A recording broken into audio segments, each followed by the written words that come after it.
Bonjour, nous allons donc aborder aujourd'hui un nouveau chapitre, probablement de loin le plus important de notre programme, c'est le chapitre concernant la propagation des ondes électromagnétiques. En quoi est-ce qu'il est important ? Il est important parce qu'il va nous permettre de comprendre comment est-ce que les ondes électromagnétiques se propagent. Je vais vous donner un exemple pour mieux apprécier ce que je suis en train de dire. Si vous prenez le cas d'une station de radio, par exemple, qui est, disons, située à Tanger, et qui émet un programme. Vous suivez votre programme là où vous êtes, dans toutes les régions du Maroc. Ça veut dire quoi? Ça veut dire que les ondes émises par cette station se sont déplacées pour arriver jusque chez vous. Et donc, c'est un peu ce processus que l'on va essayer d'expliquer. Quelle est la capacité de ces ondes à se propager et à se propager loin? J'explique. Ou plutôt, je vais commencer par mettre le contexte dans lequel nous allons travailler. Le contexte est la propagation des ondes électromagnétiques dans le vide. Donc, pour l'instant, nous ne nous occupons pas des milieux. Comme vous le savez, les milieux ont aussi leur participation dans la création de champs électriques et de champs magnétiques. Mais on va se contenter du vide. Et donc, nous allons nous contenter du vide, mais non seulement du vide, mais on va se placer loin des sources. Et là, je voudrais vous expliquer un petit peu le concept. Pour expliquer pourquoi est-ce que je me place loin des sources, quel est l'intérêt, je vais passer au tableau.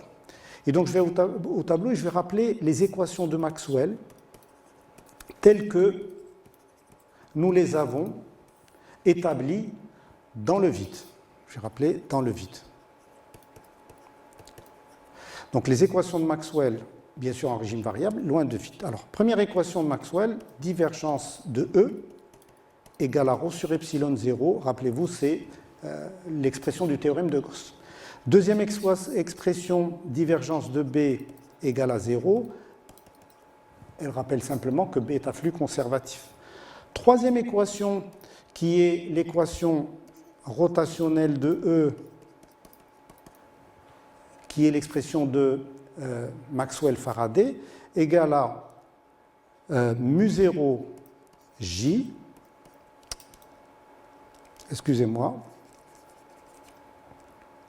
égale à moins d2b sur dt, Et la quatrième équation, qui est rotationnelle de B, et qui est l'équation de Maxwell-Ampère, égale à mu0 J plus mu0 epsilon 0 d de E sur dt. Alors maintenant, je vais essayer de simplifier cette écriture dans le contexte loin des sources. Donc, loin des sources, qu'est-ce qui se passe?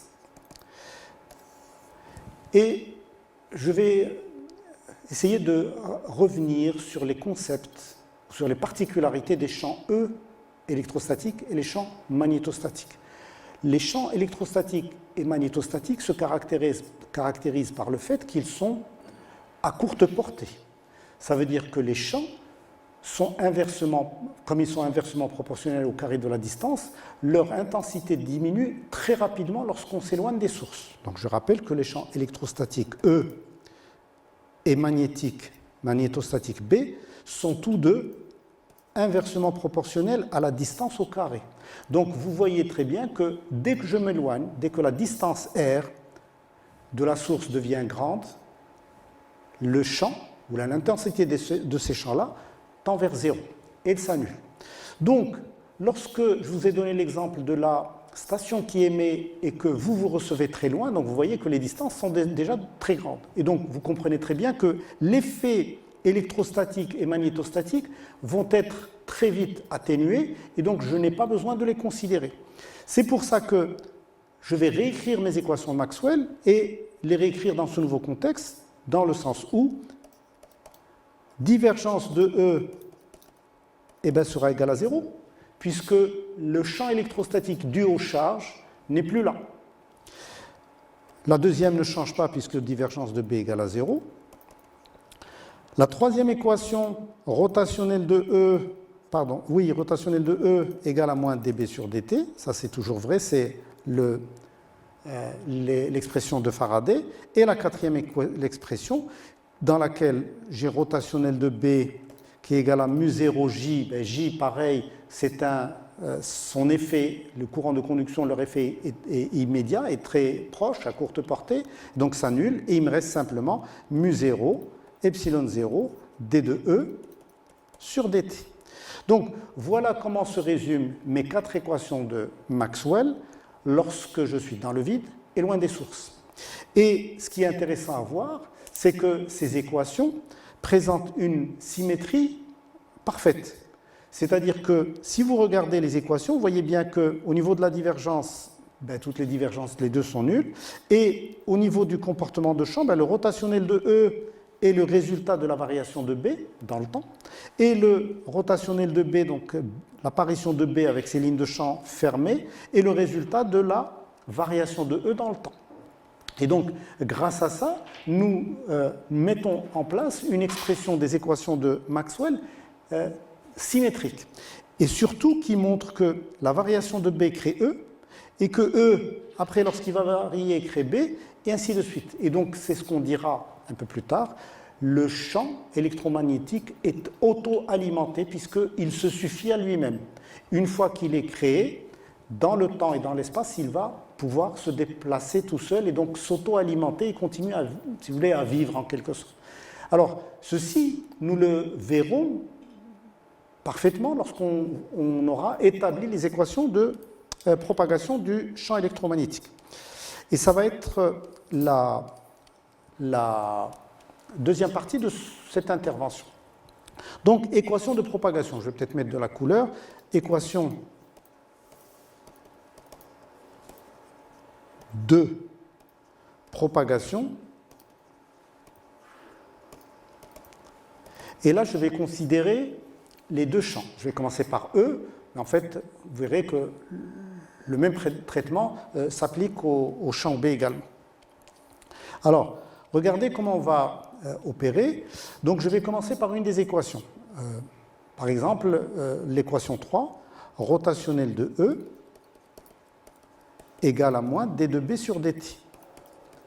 Ce que je vais faire, c'est que je vais appliquer à cette équation-là le rotationnel, c'est-à-dire je vais appliquer le rotationnel à l'ensemble de l'équation. Donc je fais ça et j'applique le rotationnel à cette équation.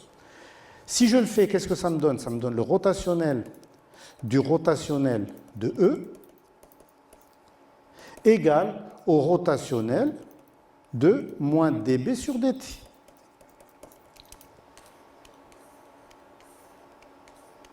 Très bien. Le rotationnel du rotationnel n'est autre que le gradient de la divergence de E moins delta E.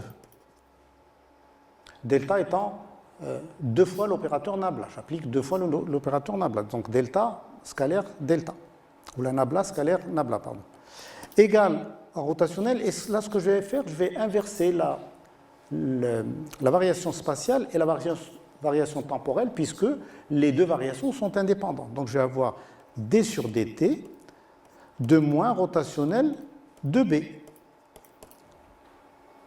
Or, rotationnel de B, on l'a déjà exprimé précédemment, ce n'est autre que mu0, epsilon 0, d de E sur dt.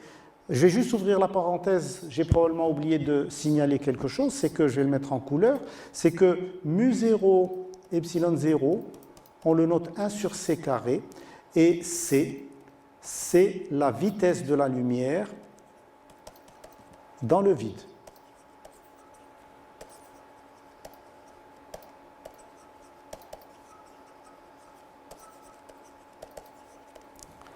Alors on a notre vitesse ou célérité également,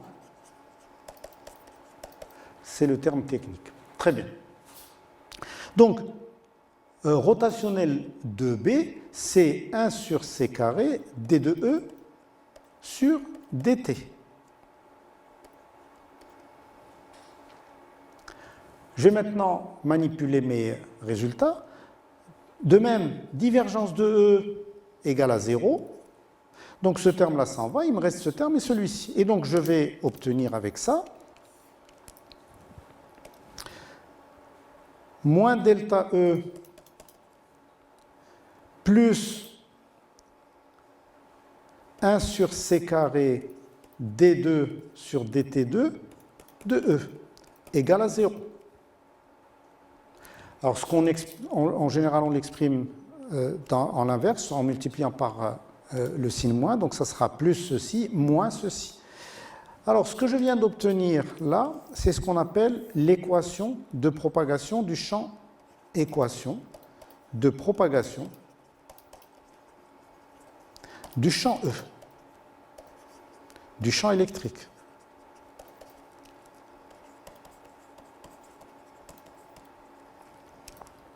Donc, comme on vient de l'exprimer, l'expression de propagation du champ électrique est celle-là. Et vous allez voir que nous allons pouvoir également exprimer la même chose pour le champ B, en utilisant la même approche, c'est-à-dire qu'en faisant le rotationnel de l'autre équation de Maxwell en paire, et en appliquant le rotationnel à cette équation-là, on obtient delta B égale moins 1 sur C carré D2B sur DT2 égale à 0. Et donc celle-là, on va l'appeler équation de propagation du champ B. Champ magnétique, pour garder la même écriture. Maintenant, je vais rappeler quand même brièvement ce que représente delta. Et delta n'est autre que la dérivée seconde par rapport aux variables spatiales. Donc c'est d2 sur dx2 EX plus d2 sur dy2 EY plus d2 sur dz2 EZ. Et donc, c'est ça qui est important à voir. Dans l'expression de l'équation de propagation, vous avez la variation spatiale ici et vous avez la variation temporelle. En quoi est-ce que ceci est important? Parce que ce que nous avons réussi à faire, c'est d'écrire en une seule équation le comportement de chacun des champs, sachant qu'ils sont liés par ailleurs. On les a vus, l'un est lié à l'autre. Mais il est possible de décrire le comportement de chacun des champs séparément, grâce à ces équations. Et qu'est-ce qu'on comprend de ces équations? C'est que, à tout instant, nous sommes capables de dire où est l'onde et comment elle est, et comment elle se propage. Et donc, c'est avec ça que je vais pouvoir vous montrer un exemple, mais au préalable, je vous rappelle simplement que ces équations de propagation qu'on vient d'établir, elles sont valables aussi bien pour les potentiels, le potentiel vecteur A et le potentiel scalaire V. Je termine avec une dernière notion qui est la suivante, c'est ce qu'on appelle l'opérateur le d'Alembertien. Qu'est-ce que c'est que le d'Alembertien? C'est simplement l'opérateur que j'applique à chacun des champs. Donc c'est delta moins 1 sur C carré D2 sur DT2. Et donc vous voyez que, alors ça c'est le d'Alembertien. Et donc chacune des équations qui est là revient à appliquer le d'Alembertien à E égale à 0 ou d'Alembertien à B égale à 0. Très bien. Alors maintenant, pour peut-être mieux apprécier cette notion de propagation et donc de détermination de le comportement de l'onde dans le temps et dans l'espace, je vais vous montrer une simulation dont le lien d'ailleurs sera disponible sur votre espace et vous pouvez faire les simulations par vous-même. Donc voilà la simulation que je voulais vous suggérer. Regardez, on va supposer, ça peut être une corde par exemple, et les points rouges et les points bleus sont des points de cette corde, et il est important d'observer, ils vous aident à observer leur mouvement et donc le comportement d'une onde, ce qu'on appelle une onde progressive. Donc regardez si je donne une impulsion, donc imaginons que le point rouge est un point que je peux déplacer, donc je vais lui donner une impulsion à ce point rouge, et regardez ce qui se passe. Donc vous voyez que l'onde se propage. Vous voyez? Et donc vous voyez à travers ça, comment est-ce que, je vais recommencer, regardez comment est-ce que à tout instant et à tout moment, je peux lier le comportement de l'onde. Je vais même faire mieux que ça, si j'entretiens cette impulsion, et donc je vais faire ça sous cette forme-là, regardez, j'entretiens cette impulsion, regardez l'onde, comment est-ce qu'elle se propage. Donc ici, vous avez le comportement de chacun des points, et donc regardez l'onde, comment est-ce qu'elle se propage. Donc elle se propage, et donc vous voyez que la perturbation se déplace, vous voyez, je suis la perturbation, elle se déplace, voyez, vous la voyez se déplacer, mais en même temps, vous voyez, si j'observe ce qui se passe au niveau du point bleu, forcément, le point ne se déplace pas, parce que géographiquement, il est localisé quelque part. Et donc, par contre, l'onde, le parcours, elle arrive avec sa perturbation, elle passe, et il y a les suivantes qui repassent, et ainsi de suite. Et donc, qu'est-ce qu'on constate? C'est que le point va osciller, mais tout en gardant la même place. Et donc, sa variation dans le temps est observé ici. Pareil pour le point rouge. Donc voilà une simulation de ce que c'est qu'une perturbation, et donc ça vous donne, ceci peut être exprimé par l'équation de propagation qui vous donne à tout instant et à tout endroit le comportement du champ électromagnétique. Très bien, c'est bon.